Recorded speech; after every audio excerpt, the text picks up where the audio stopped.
Hey students, welcome back to BBA Simplified by Dr. Vinky Sharma. In this marathon class, we will cover Unit 3, which is Market Analysis, one of the most important chapters in Managerial Economics. In this lecture, we will discuss the nature and types of markets and understand pricing behaviors under different market structures. In this unit, we will be understanding different competitions such as perfect competition, monopoly, monopolistic competition, and oligopoly. We will also look at some real industry examples to make the concepts easier. So let us begin. Let's start by understanding the meaning of market first. A market is not just a physical place. It is any arrangement where buyers and sellers interact to exchange goods, services, or information. This could be a vegetable market, a shopping mall, Amazon, or even an Instagram store.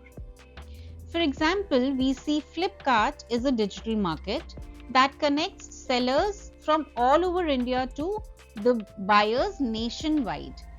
So when we understand the meaning of market here, we understand that it is a mechanism or an arrangement wherein buyers and sellers are coming together at one place and they are exchanging various goods, services, and information.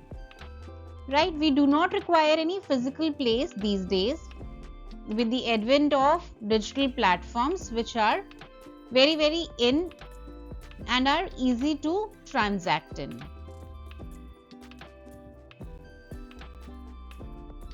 Let's understand the nature of markets so that we can understand the concept of market better. We say that markets do vary based upon different factors such as number of buyers and sellers. How many buyers are available in the market and how many sellers are available in the market. Basis the number of these buyers and sellers, we define different types of market. The next one is the degree of competition or the level of competition which is prevailing in the market. Another nature of market is types of market. Are we talking about a homogeneous market or a heterogeneous market? Homogeneous market is a place where we get the products and services of a similar kind, whereas heterogeneous market is where different varieties are available.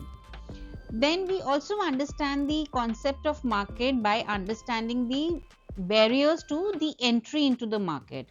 For example, when we talk about monopoly market, the entry is not that easy.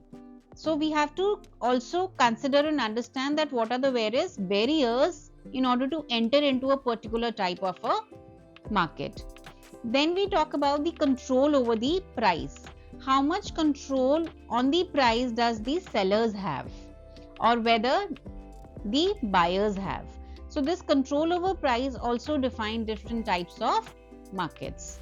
And finally, we talk about the knowledge about market condition. How much information is available, how much knowledge is available to the buyers and the sellers about the market conditions.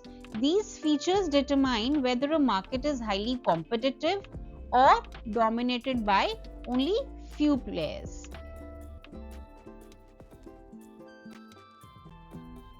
Now let us discuss one of the most important concepts of this chapter, which is the factors that determine the market structure.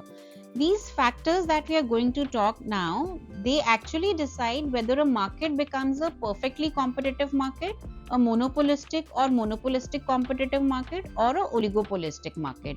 These types of markets also we will be understanding in the coming slides. But for now, you need to understand this because these factors help companies to decide the pricing, the production, and further strategies. So let us look at each determinant one by one. The first determinant is number of firms or number of buyers or sellers. This number of firms operating in a market is the most important factor. Why? Because when there are many sellers and many buyers, then the market becomes highly competitive. For example, agricultural market, right? And when there is only one seller, the market becomes a monopoly, right? there is only one seller, so he has full power to determine the price as well, like like Indian Railways, right? And when we see that there are few firms that dominate the market, then it becomes a oligopoly. For example, we have telecom companies, Jio, Airtel, V. So this number of firms determine that what kind of a market structure it is. The next one is the nature of the product. Now this refers to whether the product is a homogeneous, identical product, or heterogeneous, or maybe differentiated products. What are homogeneous products like sugar, wheat, cotton, or cement? They create more competition because consumers do not see the differences in them. You go to buy sugar in the market. Can you determine, or can you see, or can you differentiate that which sugar is a better one? Right? Only the experts can actually tell this. So that is why we call it as a homogeneous product. On the other side, there are differentiated products like toothpaste, smartphones, clothes, shampoos. They create monopolistic or oligopolistic structures. Why? Because these firms try to stand out with their own branding, their own packaging, and their fragrances and design. So they intentionally create a differentiating factor, so the consumers are influenced by their product. The next one is a entry or a exit barrier. How much easy it is to enter into a particular market structure, or how much difficult it is. So these barriers refers to the easiness and the difficulties only. When we talk about the low barriers into the market, so here we are talking about that many firms, they can enter into the market without any much problems or formalities, and this leads to perfect competition. But there are certain markets wherein the barriers are on a higher side, like there are patents involved, there is capital requirement involved, there are government licensing involved. So due to which the result is that either we land up into a market structure which is either monopoly or a oligopoly market, because the entrants are very less there. Whenever we talk about oligopoly, we are actually talking about, or we can take an example of a telecom industry, because it requires huge investment. The spectrum license fees is much, and the infrastructure involved is also on a higher scale, so making it extremely difficult for new firms to enter into it. That is why we only see there are three major operators that survive today: Jio, Airtel, and V. Now let's talk about the degree of control over price. The different market structures offer different levels of price controls. In perfect competition, firms have zero control because there are so many buyers and so many sellers there. So they are the price takers, right? But in case of monopoly, the firm has complete control because there are no substitute exists. In monopolistic competition, firms have limited control due to product differentiations, and in oligopoly firms, they avoid changing the prices due to the rival action. So what they do is they make a consensus and they remain on price rigidity. Now let's talk about the level of competition. This level of competition in the market, again, we can understand on the basis of number of firms in the market. So more the number of firms, more is the competition; less the number of firms, less is the competition. Then coming on to the selling cost, how much cost, or the selling cost or advertising cost the marketers are actually getting into it. So we see that in some markets the advertising is extremely important, while in others it is unnecessary. Like we understand that perfect competition, there is no advertising needed. Why? Because products are identical. In case of monopolistic competition, advertising, packaging, branding and promotions, they play major role. In oligopoly, what happens that firms spend crores on marketing to grab the customers. Why? Because there are only limited sellers and they want to attract the maximum population. In case of telecom, as we said, that there are only three major players. In case of monopoly, sometimes no advertising is required because there is no competition at all, right? So if we take an industry example here of a soft drink market, then we see that there is always a competition between Coca-Cola and Pepsi. So they also comes under the oligopoly market, where huge advertising budgets decide their market share. The more the one company spends, better they are able to catch hold their customers.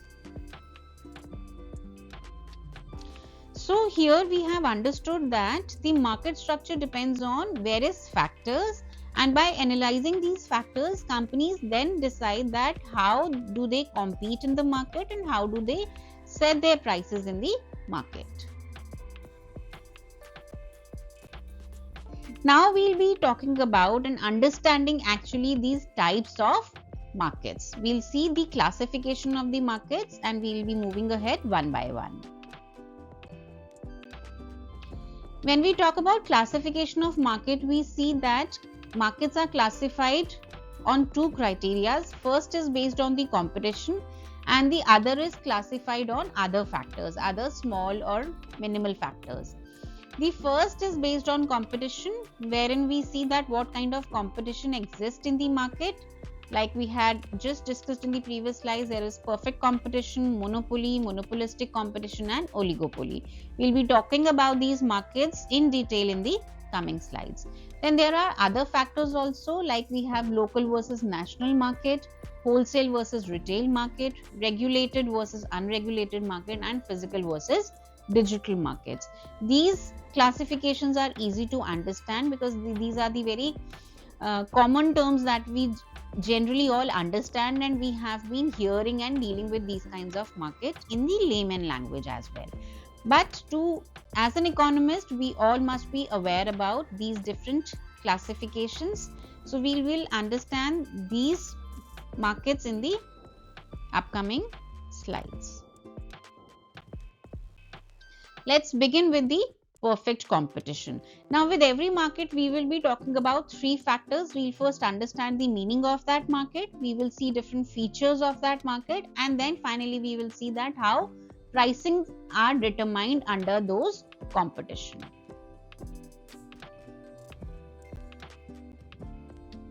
Understanding the meaning of competition, we say that it is perfect competition exists when there are large number of buyers and sellers, the product is identical or homogeneous in nature, there is a perfect knowledge, the entry and exit into the market is easy, and firms are the price takers. For example, when we talk about agricultural market like the wheat market or the rice market, where farmers sell identical products and they have no control over the price. So the perfect example of a perfect competition market is always the agriculture market.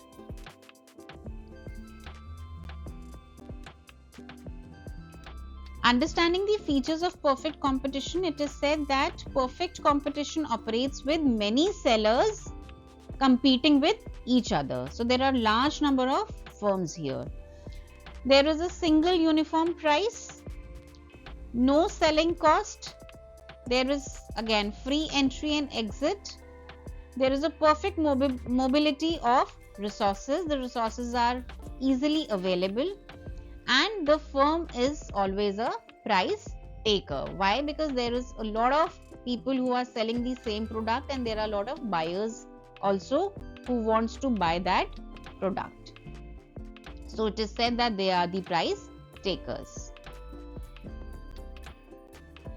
Now let's understand the concept of pricing under perfect competition.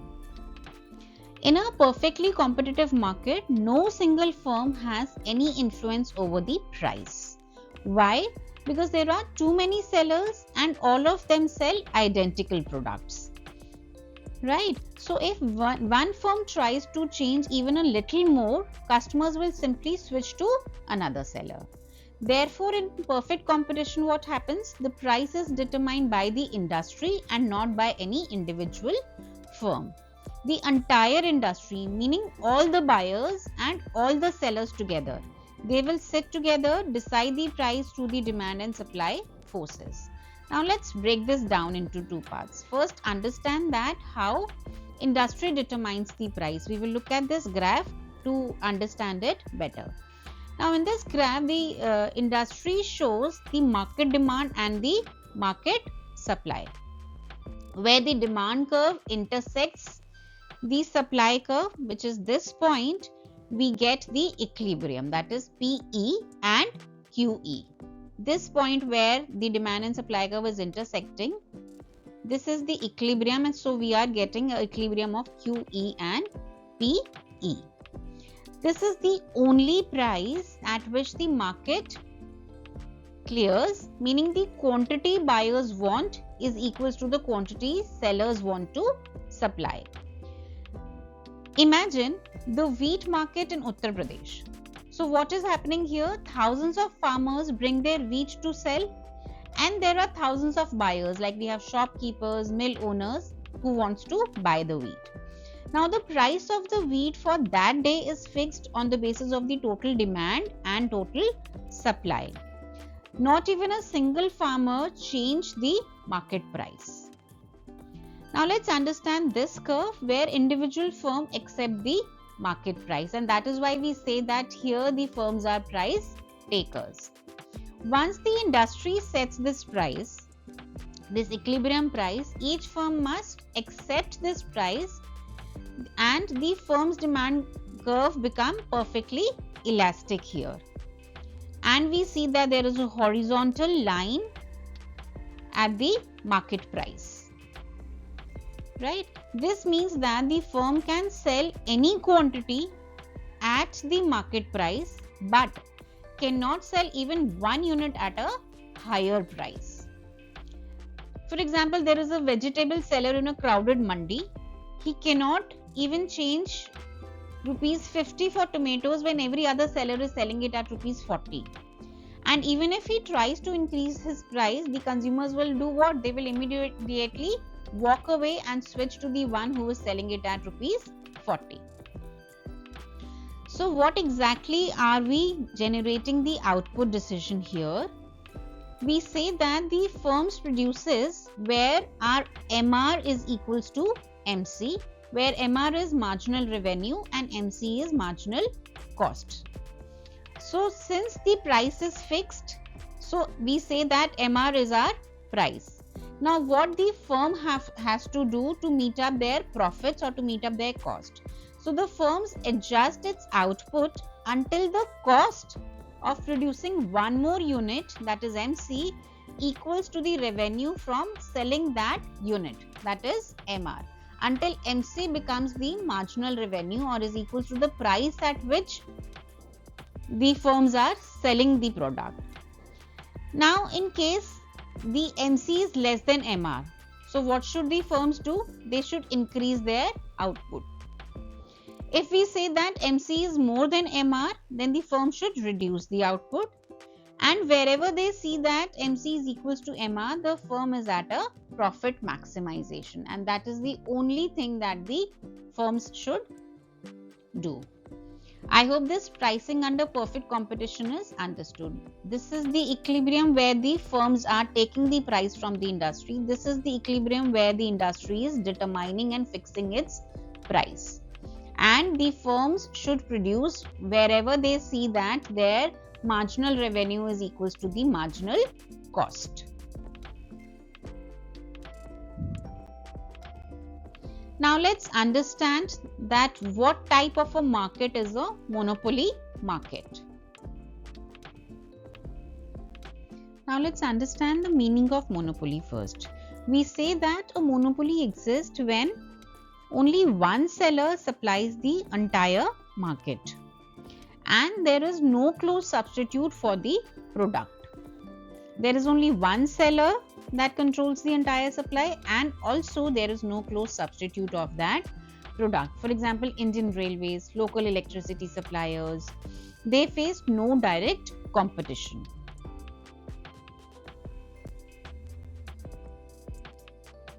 Talking about the features of monopoly, there are key features that include that there is a single seller, the product is unique, there is high entry barrier, that is why we see that there is only one seller, because the entry barriers are very, very restricted. There is a complete price control. The firm is a price maker as compared to the previous market that we had discussed, which is perfect competition. Here the firm is a price maker and not a price taker. There is no competition at all, and there is possibility of abnormal profit as well, because it is the firm who decides the price, and it is up to their own wish and will that how much profit they want to earn. Now let's understand the pricing under monopoly. How a monopolist sets the price and output. A monopoly is a market where one seller controls the entire supply and there are no close substitute, which is what we have understood in the definition of the monopoly market as well. So this only gives the monopolist significant control over the pricing. However, even though the monopolist has the power, they cannot charge anything they want. Their pricing is still governed by the market demand. Now let's understand this concept step by step. We say that a monopolist is a price maker. Unlike perfect competition where firms must accept the price, the market price, in monopoly the firm itself decides the price. Why is it happening? Because there is no competition and there is no substitute. For example, before private players entered the Indian railways, they had a monopoly on long distance train travels. You had no substitute for affordable long distance travels, so railways could decide the ticket price. But remember, even a monopolist is limited by how much consumers are willing to pay. If the price is increased that much that the willingness of paying for that journey goes down, then even the monopoly cannot earn the abnormal profits.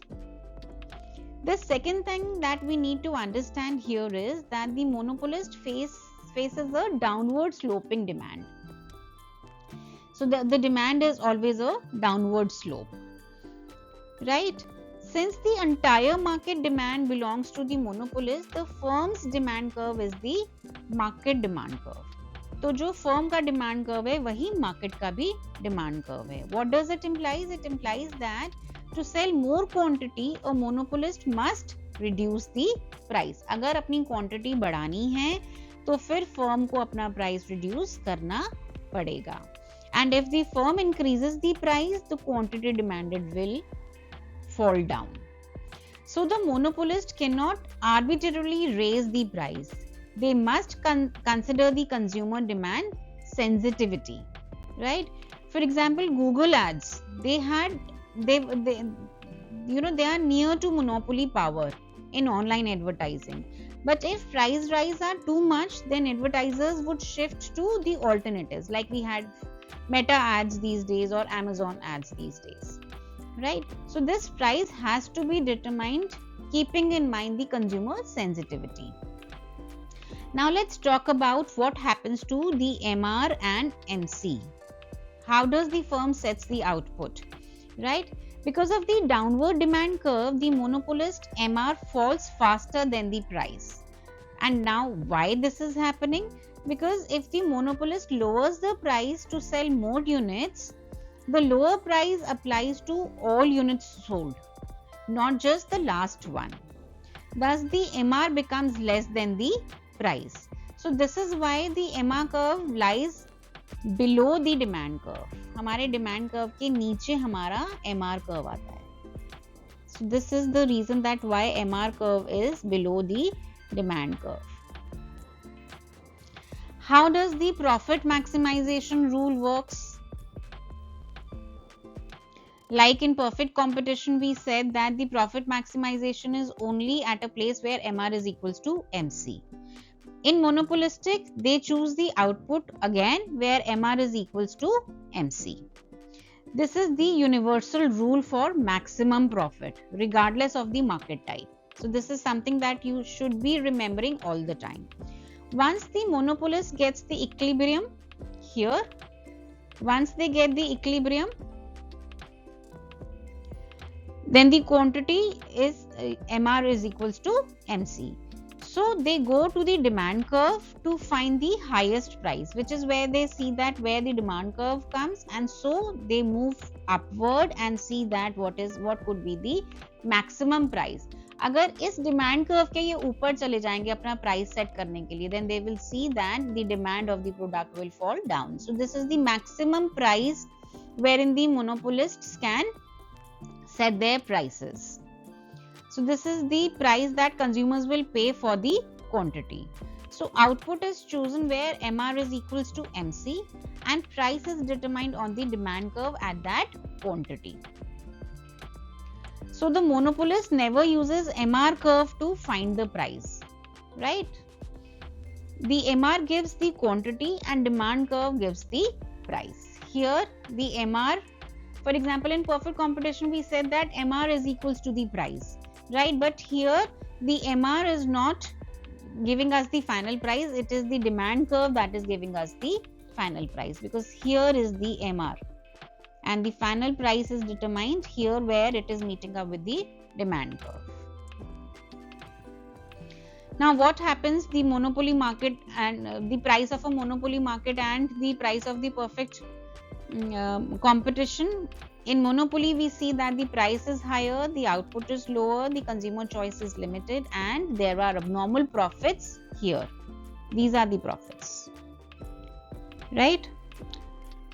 Which is all opposite to the perfect competition. I hope the pricing under monopoly is clear here.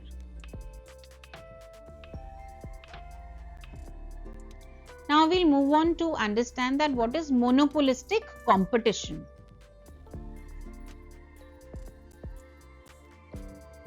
This market has many sellers offering differentiated products. Each product is similar but not identical. For example, toothpaste.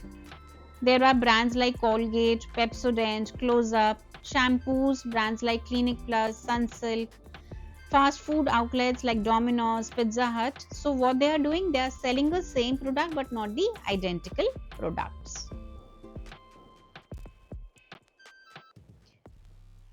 Coming on to the features of monopolistic competition, we say that there are many sellers into this market. The products are different. There is a product differentiation. Some control the price. Some sellers have control over the price. Due to heavy advertising, the selling cost is more here because of the advertising that they are doing. There is a free entry and free exit, and we see a downward sloping demand curve. So the elastic demand curve we see here. Each firm creates a branding image only in order to attract more customers. So when they create their brand image, they spend more on advertising, and when they spend more on advertising, their selling cost increases. So that is where they have to make the adjustments on the pricing. Now let's understand how pricing works in monopolistic competition. One of the most practical and widely seen market structures today. Markets like toothpaste, shampoos, cafes, clothing stores, snacks, packaged foods, and they all operate under the monopolistic competition. There are many sellers, but the products are differentiated. Now, because the products are differentiated, what happens here is that each firm gets some degree of price control, right? But competitors are always nearby, keeping the price in check. For example, Colgate versus Pepsodent versus Close-Up. We see Lakme versus Maybelline versus Sugar Cosmetics. We see Domino's versus Pizza Hut versus local pizzerias. Right, so they all set similar product, but each differentiate itself, and so they have to look at their demand and the pricings accordingly. We say that demand curve is a downward sloping curve here again. Because products are differentiated, each firm faces its own demand curve. If they increase the price, some loyal customers may still buy, but many will switch to the substitutes. Therefore, we say that here the demand is elastic. The price changes affect the quantity demanded, and the firm cannot charge extremely high price. Now we'll see that what is the role of marginal revenue and marginal cost here. We see that marginal revenue lies below the demand curve as similar to the monopoly market. But here the products are differentiated. MR falls faster than the price.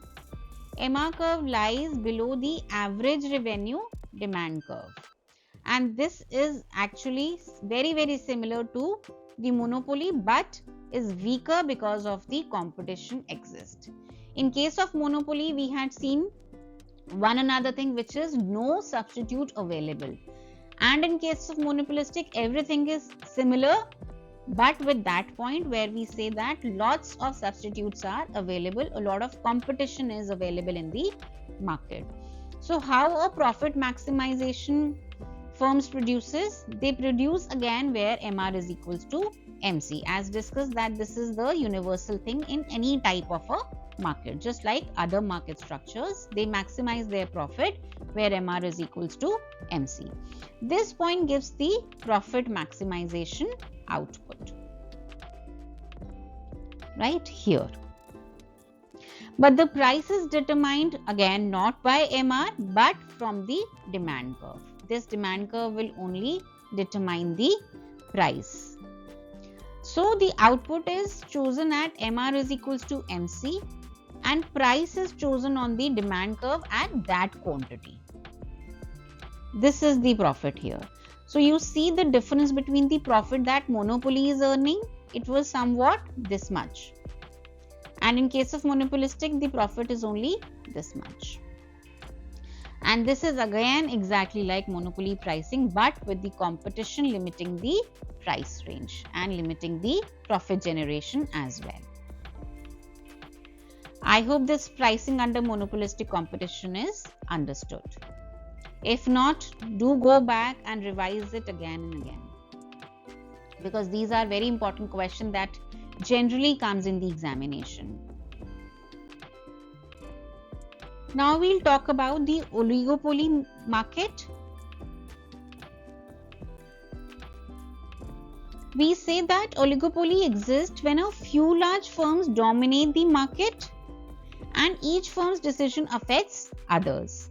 For example, we have telecom industry, we have automobile industry, we have airlines industries like Indigo, Air India, Vistara. So there are few large firms that dominate the entire market. The features of a oligopoly market are that yes, there are few dominant firms available. It is interdependent and they depend on each other whenever they are making a decision over their pricing strategies.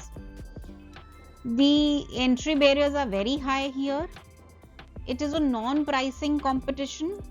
There is a rigidity in price, which means that generally the firms do not bring in the change in the prices. Whatever they decide, they stay on to those prices. And we say that there is a possibility of collusion as well. So they form the cartels, they form the collusions, and they start working together.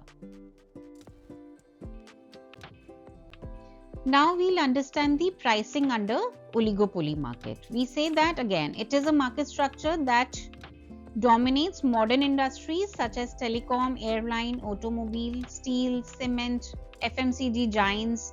We have e-commerce platforms and even the smartphone brands. They all come under the oligopoly. The pricing decisions in an oligopoly are very different from perfect competition or monopoly because of one key factor. And what is that one key factor? That is interdependence of the firms. We see that each firm is so big that its decision influence the competitors, and the competitors immediately react, especially the price change. Let us understand how pricing works into this market. We had understood that there is price rigidity. These prices tend to remain stable. The most common pricing behavior in oligopoly. we say that the prices tend to remain stable for long period of time. Why it is happening? Because if one firm reduces the price, the others immediately reduce their price as well, which causes a price war. And so this ultimately harms all the firms, right? They spoil the market, and they minimize the profits or benefits of those firms. So these firms avoid changing the prices frequently, right? For example, in a telecom sector, we see Jio, Airtel, these prices for the prepaid plans often remain stable for months. When one operator increases or decreases the price, the other follow almost immediately. So there is no benefit as such altogether. In this oligopoly market, we see a kinked demand curve diagram. This famous kinked demand curve explains the oligopoly pricing.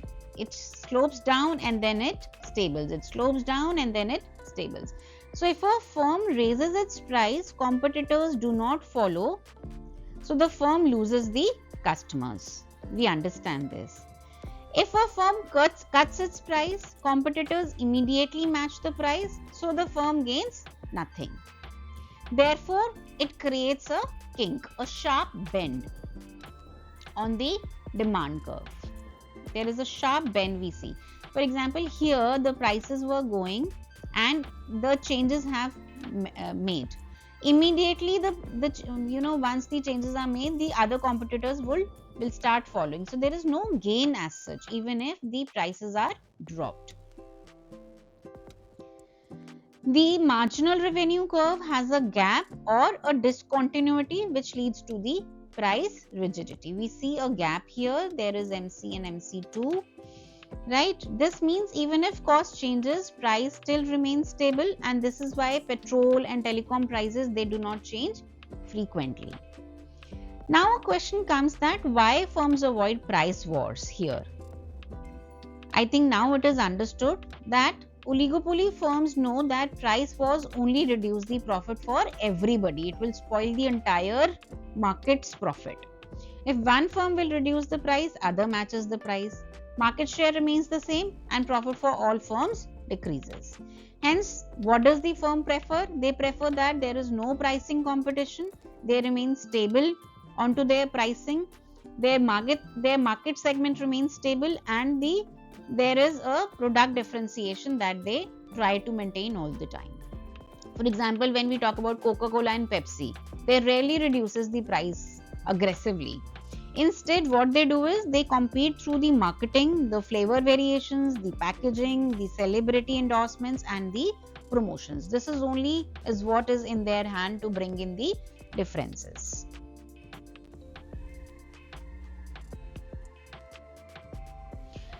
Also, we need to understand here one more point, that who actually decides the price, who has a price leadership.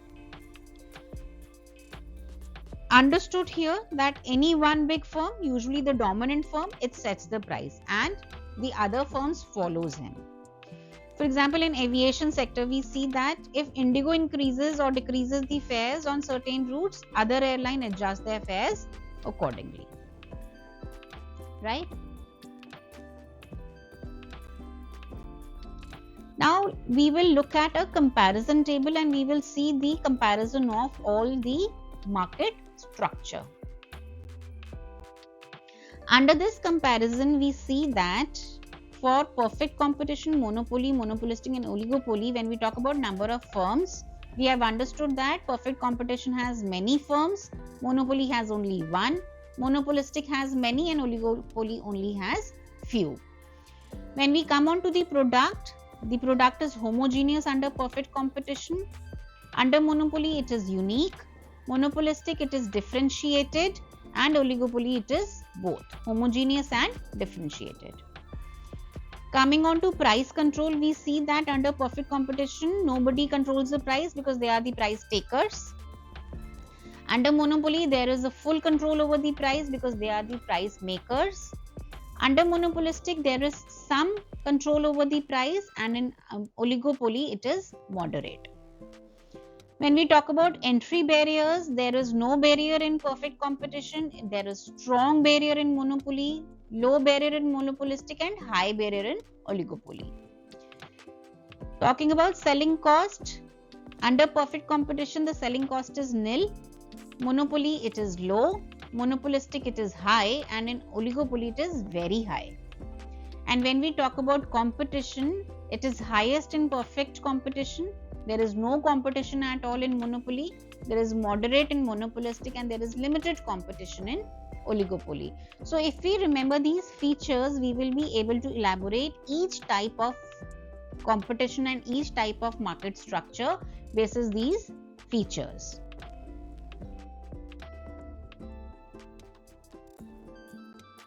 Now let's move on to the last part of this session, wherein we will summarize whatever we have learned, and then we will see the questions that are common in examination. So in today's session, we have learned that how market differs by competition, by price control, and the entry barriers. We had learned that what is perfect competition, what is monopoly, what is monopolistic, and how does a oligopoly market works. We have also seen that how different market structures define their pricing, that varies due to the structure and the demand conditions.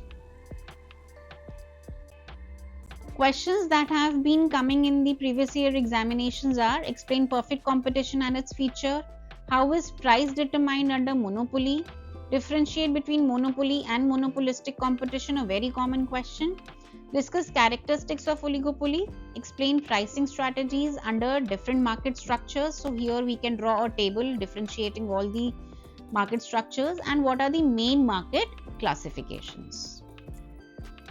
That's it for today. Thank you so much for learning with BBA Simplified by Dr. Vinky Sharma.